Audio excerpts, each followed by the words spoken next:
चैतन्य ज्ञान सागर में आप सब लोग का स्वागत है। आज जो है हम लोग बिहार पुलिस का SSR एग्ज़ाम के लिए इम्पोर्टेंट है, इसका आज हम लोग सेट का प्रैक्टिस करेंगे। आप लोग को वीडियो अगर अच्छा लगता होगा तो लाइक और सब्सक्राइब जरूर कर दीजिएगा, ताकि और सारे वीडियो आप लोग के लिए बनाते रहेंगे। और शेयर भी कीजिएगा ज़्यादा से ज़्यादा लोगों तक, ताकि हम और आप लोग के लिए दूसरे भी एग्ज़ाम का वीडियो ये सब बनाते रहेंगे हर चीज़ का। तो आज जो है हम लोग शुरू करते हैं। इसमें देखिए तो बहुत सिंपल ही अगर हम लोग बात करते हैं तो ध्यान में रखिएगा। पहला है क्वेश्चन, निम्नलिखित में से किसका मस्तिष्क उसके शरीर के अनुपात में सबसे बड़ा है? तो याद रखिएगा ऑप्शन के अनुसार जो है वह चींटी इसका आंसर सही होगा। अगला क्वेश्चन है, मधुमक्खी कॉलोनी का सदस्य एक दूसरे से किस प्रकार जो है पहचानते हैं? तो गंध से पहचानते हैं। अगला क्वेश्चन कहता है, निम्नलिखित में से कौन सा एक मछली है? तो याद रखिएगा निम्नलिखित में से मछली जो है वह समुद्री घोड़ा है। अगला क्वेश्चन है कि निम्नलिखित में से किसमें 3 कोष्ठक वाला हृदय होता है? तो उभयचर है ना, तो उभयचर इसमें कौन हो जाएंगे? तो मेढक हो जाएगा। इसका 3 कोष्ठकीय है, जिसके कारण यह दोनों चीज़ों में वास कर लेता है, स्थल पर भी वास कर लेता है और दूसरी बात है कि यह जल में भी वास कर लेता है। अगला क्वेश्चन है, पादप जंतु से किस प्रकार भिन्न है? पादप में कोशिकाभित्ति होता है, जंतु में कोशिकाभित्ति नहीं होता। अगला क्वेश्चन है, हरे पौधे में क्लोरोफिल बनने के लिए निम्नलिखित में से कौन सा तत्व अनिवार्य है? हम जानते हैं क्लोरोफिल में मैग्नीशियम धातु होता है। अगला क्वेश्चन है, प्रकाश संश्लेषण की क्रिया के लिए निम्नलिखित में से किसकी उपस्थिति आवश्यक नहीं है? आवश्यक नहीं है इसका मतलब है सूर्य के प्रकाश चाहिए, जल चाहिए, CO2 चाहिए, ऑक्सीजन नहीं चाहिए। अगला क्वेश्चन है, ऑक्सीनोमीटर का प्रयोग करते हैं किसके लिए? तो याद रखिएगा ऑक्सीनोमीटर का प्रयोग जो है पौधों की वृद्धि के लिए हम लोग करते हैं।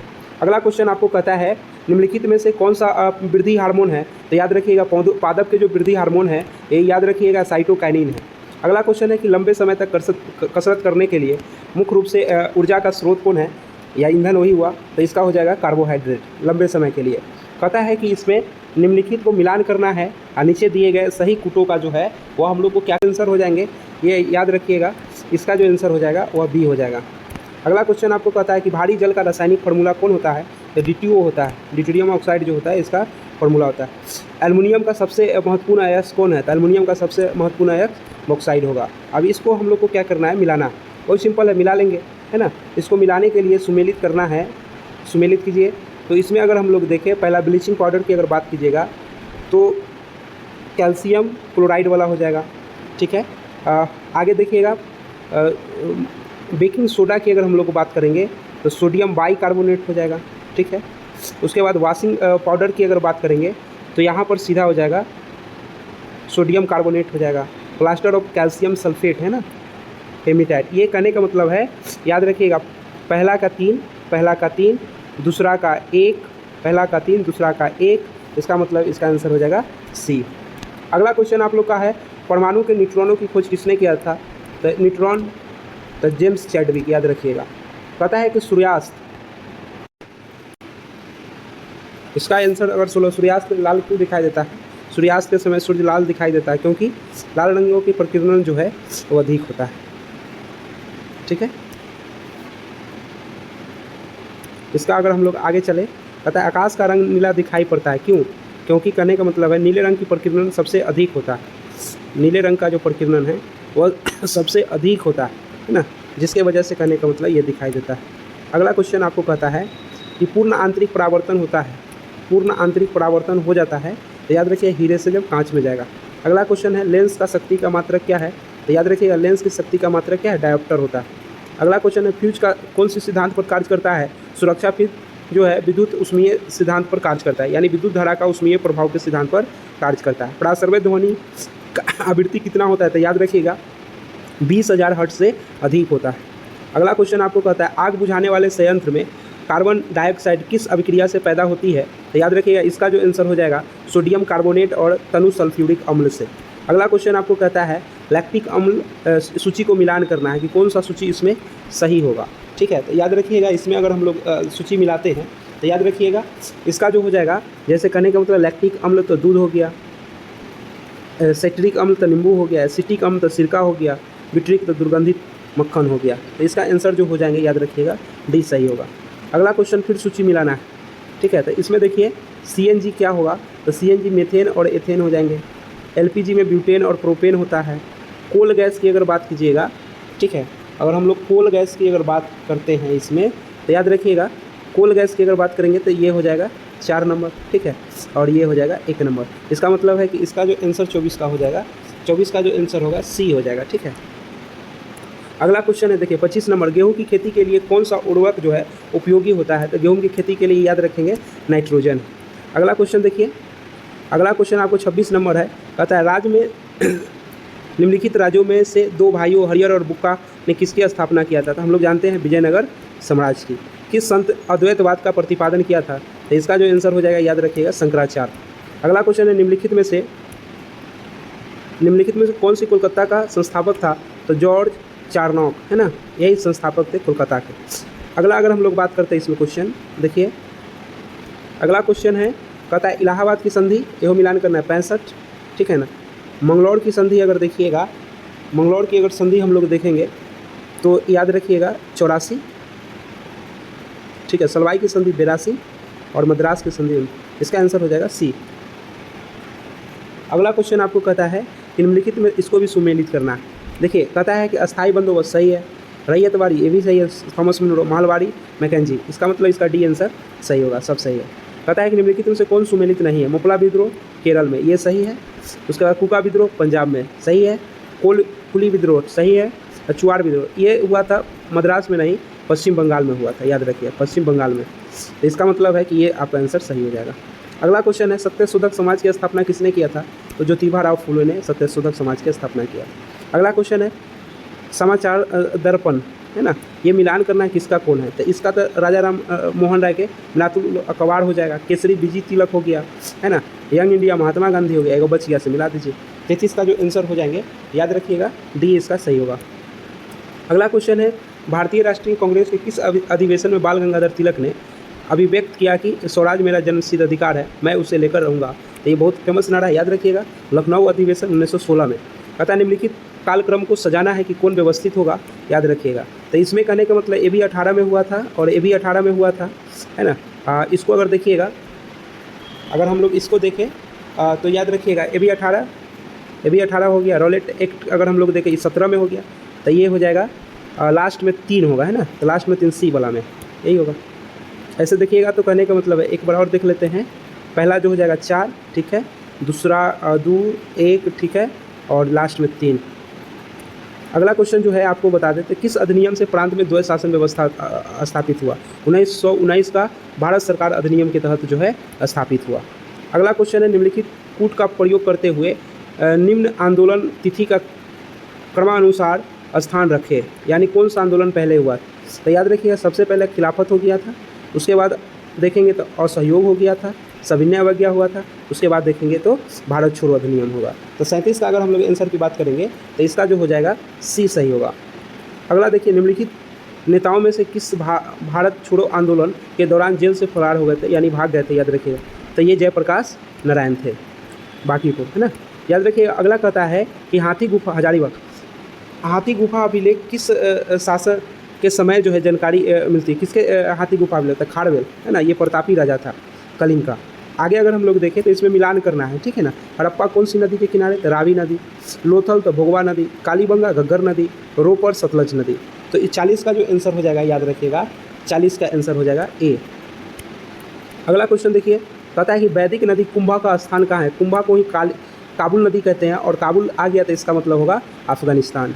देखिए इसमें अगर हमको मिलाना है तो ऋग्वेद में इतरे ब्राह्मण हो गया, इतरे हो गया, है ना। तो 42 का ही हम लोग देखेंगे तो इसका सी नंबर हो जाएगा। पहले के मिलाएंगे, है ना, और 3 हो गया, और उस इक्के को ऐसा है तो मिला के आगे बढ़ जाएंगे, और सब मिला लीजिएगा इसके अनुसार। कहता है कि आदिनाथ का प्रतीक क्या था? याद रखिएगा। तो आदिनाथ का प्रतीक अगर देखें तो ऋषभ था, है ना। मल्लीनाथ का ये था, ठीक है। और आगे अगर दूगो की अगर बात कीजिएगा तो आसानी से हम मिला लेंगे, तो इसका आंसर हो जाएगा ए। आगे गौतम बुद्ध द्वारा अपने धर्म के दीक्षित किया जाने वाला अंतिम व्यक्ति कौन था? है ना, तो हम लोग जानेंगे ये सुबुद्ध, है ना, या कहीं कहीं सुबक्ष भी लिखेगा। राजगिरी का राजकीय चिकित्सा जीवक जिसने गणिका के पुत्र के रूप में जाना जाता है उसका नाम क्या था? तो याद रखिए उसका नाम जो था अमरपाली। आगे आपको पता है निम्नलिखित में से कौन सा अशोककालीन अभिलेख जो है खरोष्ठी लिपि में लिखा है? सवाजगढ़ी। पता है शुंग वंश के बाद कौन सी वंश आया था? तो शुंग वंश के बाद कन्नव वंश आया था। पता है राजपाल को किसे नियुक्त करने का शक्ति प्रदान है? राज को राजपाल के नियुक्त करने के इसको भी शक्ति प्रदान है महाधिवक्ता। न्यायाधीशों को भी लोकसभा आयोग के अध्यक्ष इसको भी, यानी राज्य लोकसभा के। इसका मतलब इसका आंसर हो जाएगा डी। कहता है राज्य के प्रथम विधि अभिवक्ता कौन होता है? तो याद रखिए एडवोकेट जनरल यानी महाधिवक्ता जिसको हम लोग कहते हैं। बिहार विधानसभा में अनुसूचित जातियों के लिए कितनी सीट आरक्षित की गई है? तो याद रखिएगा 38 सीट आरक्षित की गई है। टोटल अगर हम लोग देखें तो इसमें कितना है सीट, यानी कहने का मतलब है 243 में 38 सीट जो है याद रखिएगा अनुसूचित जाति के लिए। अगला क्वेश्चन है, लोकसभा में पहली बार राष्ट्रपति शासन 19 जून 1968, बिहार में पहली बार राष्ट्रपति शासन जो है 19 जून 1968 को लगा था। उस समय राज्यपाल कौन था? तो नित्यानंद कानून को, याद रखिएगा इसका आंसर ये होगा। अगला क्वेश्चन कहता है कि संजय गांधी जैविक उद्यान कहाँ है? यही तो हम लोग जानते हैं पटना में है। वाल्मीकि नगर कहाँ है? तो ये तो वाल्मीकि नगर चंपारण हो जाएगा। कैमूर वाला रोहतास हो जाएगा, है ना। राजगीर वाला नालंदा, जो बच गया वही होगा। तो इसका जो आंसर की अगर हम लोग बात करेंगे तो आंसर याद रखिएगा 52 का जो आंसर हो जाएगा, 52 का जो आंसर होगा याद रखिएगा, इसका जो आंसर हो जाएंगे ए सही होगा। अगला है सूची 1 सूची 2 को मिलान करना है। इसका भी देखिए कांवर झील कहाँ है? तो बेगूसराय में है ना। उसके बाद नकटी की अगर हम लोग देखें तो जमुई में हो गया, है ना। गोवा भी देखिएगा तो कटिहार में हो गया। कुशेश्वर की अगर बात करेंगे तो दरभंगा में हो गया। तो कुल मिलाकर 53 का जो अगर हम लोग आंसर देखते हैं तो इसका आंसर सी होगा। अगला क्वेश्चन है कि इसको भी सूचीबद्ध करना है ना। 54 नंबर को जो है सूचीबद्ध करना है। इसका जो आंसर हो जाएगा याद रखिएगा, इसका जो हो जाएगा आंसर 54 में अगर हम लोग बात करते हैं तो इसका आंसर ए हो जाएगा। अगला क्वेश्चन है कि सन 2011 की जनगणना के अनुसार बिहार में पुरुषों की संख्या कितनी है? साक्षर पुरुषों की साक्षरता दर कितनी है? यानी 2011 की जनगणना के अनुसार बिहार में पुरुष साक्षरता दर कितना है? 71.2%। अगला क्वेश्चन है 12 अप्रैल 1857 को बाबू कुंवर सिंह को किसके साथ मुठभेड़ में गोली हुई थी? डगलस था, है ना। तो डगलस डनवर यहाँ दिया है ना। डगलस था, आली ने कैप्टन गोली मार दिया था, है ना। इसमें तो दिया नहीं है डगलस, अगर होगा तो डनवर हो। ऐसे ग्रांट ली ने गोली मार दिया था। अगला क्वेश्चन है याद रखिएगा, पता है कि बिहार की स्थापना की घोषणा कब हुई थी? 12 दिसंबर को घोषणा हुआ था। 1 से राज्यपाल कार्यभार को संभाल लिया था। मजहूल हक द्वारा प्रकाशित समाचार पत्र का नाम था? मजहूल हक द्वारा द मदरलैंड, है ना। ये उन्होंने टाइटैनिक किसका सब बड़ा उपग्रह? टाइटैनिक सबसे बड़ा उपग्रह है तो शनि का है, याद रखिए शनि का। अगला क्वेश्चन है चंद्र, जानिएगा पृथ्वी जो है चंद्रमा और सूर्य के बीच आ जाता है। तो इसका जो आंसर हो जाएगा याद रखिएगा बी आंसर सही होगा। अगला क्वेश्चन है कि वायुमंडल की कौन सी परत जो है दूरसंचार प्रणाली के लिए उपयोगी होता है? तो याद रखिए आयन मंडल। अगला क्वेश्चन है कि बैरोमीटर में पारे का तल अचानक अगर रुकावट हो जाता है तो तूफान की संकेत होता है। अगला क्वेश्चन मिलाना है कि कौन इसमें संबंधित नहीं है, इसमें दे दिया तो सिराको फ्रांस में नहीं है। तो इसका आंसर ए हो जाएगा। अगला क्वेश्चन निम्नलिखित नदियों में से कौन सी सतपुरा और बिंद पर्वतमाला के बीच बहती है? तो इसका आंसर याद रखिएगा नर्मदा होगा। अगला क्वेश्चन कहता है नीचे दिए गए इसको सजाना है आपको कि किसका कितना है। तो महानदी लगभग 900 हो गया। कृष्णा की अगर हम लोग बात करेंगे तो कृष्णा लगभग आपको बता देते हैं कि 1400 हो जाएगा, ठीक है। गोदावरी की अगर बात कीजिएगा तो 1465 हो जाएगा, ठीक है। नर्मदा की अगर बात करेंगे तो 1312 होगा, ठीक है। तो इसका मतलब है कि इसको अगर हम लोग सजाते हैं तो इसका जो आंसर सजाने के बाद जो हमें प्राप्त होगा याद रखिएगा डी आंसर इसका सही होगा। 66वीं सूची मिलाना है। कहता है कि इस कौन कहाँ से निकलता है? ये देखिएगा 66 में अगर हम लोग देखें तो इसका जो है याद रखिएगा यमुना ये हो जाएंगे, दूसरा कृष्णा महाबलेश्वर हो गया, गोदावरी तो इसका अगर देखें तो नासिक हो गया, महानदी सिहावा, है ना। तो इसका आंसर हो जाएगा ए सही। अगला क्वेश्चन है फिर सूची 1 सूची 2 को मिलाना है। देखिए कहता है कि गोल्डन क्रांति जो है तो बागवानी से हो गया, याद रखिए। ग्रे क्रांति की अगर हम लोग पीली क्रांति तो तिलहन हो गया, है ना। काली क्रांति की अगर बात करेंगे तो पेट्रोलियम हो गया, ग्रे क्रांति की बात कीजिएगा तो उर्वरक हो गया। तो 67 का आंसर हो जाएंगे आपको डी सही होगा। अगला क्वेश्चन कहता है कि राजस्थान स्थित खेतरी किसके लिए प्रसिद्ध है? तांबा के लिए खेतरी जो है वह प्रसिद्ध है। आर्द्र भूमि दिवस याद रखिएगा, आर्द्र भूमि दिवस कब मनाया जाता है? आर्द्र भूमि दिवस की अगर हम लोग बात करते हैं कि 2 फरवरी को मनाया जाता है, ठीक है। यानी आर्द्र भूमि दिवस जो है वह मनाया कब जाता है? तो याद रखना है 2 फरवरी को जो है वह मनाया जाता है। उसके बाद कहता है अंतर्राष्ट्रीय बाघ दिवस तो 29 जुलाई को मनाया जाता है। उसके बाद अंतर्राष्ट्रीय जल दिवस तो याद रखिएगा 22 मार्च को मनाया जाता है।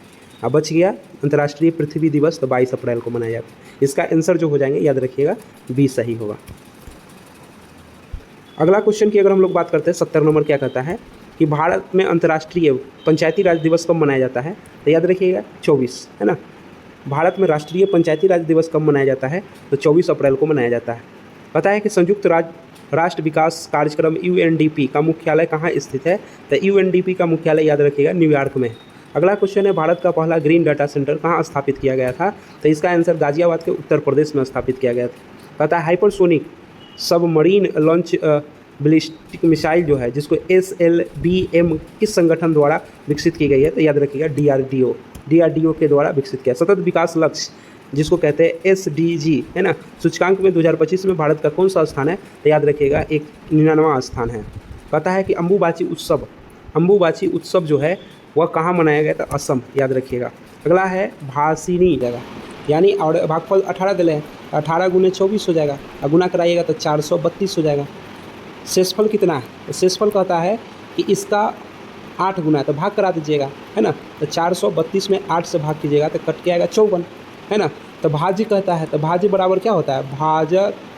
भाग्यफल गुने भाजक, तो 432 और प्लस शेषफल। सबको हल कीजिएगा तो इसका जो आंसर आ जाएगा याद रखिएगा, यानी कहने का मतलब है 7830 गुना करके आएगा। तो इसका आंसर कितना हो जाएगा? तो 7830 होगा। 7830 देख लीजिए, यानी ए इसका आंसर जो होगा वह सही हो जाएगा। अगला क्वेश्चन आपको कहता है, एक ही आकार के 12 ठोस गोले को पिघला दिया जाता है। ये भी सिंपल क्वेश्चन है। एक ही आकार के 12 ठोस गोले को पिघलाकर 7 सेंटीमीटर व्यास के 28 सेंटीमीटर ऊंचाई वाले एक लंबा वृत्तीय बेलन से ढक दिया जाता है। अर्धगोले की त्रिज्या क्या होगी? तो याद रखिएगा, यानी 12 को हो गया अर्धगोला के, तो 2/3 पाई r3, ठीक है। इसकी त्रिज्या कहता है ज्ञात करने के लिए। अब बेलनाकार है तो बेलनाकार तो पाई r स्क्वायर, तो 7/2 हो जाएगा, क्योंकि यहाँ व्यास है, त्रिज्या के लिए 7/2 हो जाएगा, तो 7/2 हो जाएगा 2 गुने ऊंचाई कितना दिले? तो 28 हो गया। काटिएगा तो 14, और फिर काटिएगा तो ये हो जाएगा 7, ठीक है। इधर पाई से पाई कट जाएगा, 4 के हो जाएगा 12, यानी r³ बराबर हो जाएगा 1 2 3 को 7 हो गया, तो 7 गुने 7 अब बटा यहाँ देखिए 4 को लिख सकते हैं, 2 गुने 2 हो जाएगा, और 1 2 यहाँ है तो गुना 2 हो जाएगा। इधर भी पावर 3 इधर भी पावर 3, तो इसका मतलब 7/2, और 7/2 को 3.5 लिखते हैं, ठीक है। तो इसका जो आंसर हो जाएगा याद रखिएगा 3.5। तो 3.5 कौन है? तो याद रखिएगा यही 3.5। तो ये पूरा कंप्लीट हो गया। अच्छा लगा हो तो लाइक और सब्सक्राइब जरूर कर दीजिए, शेयर भी कीजिएगा सब लोगों के पास।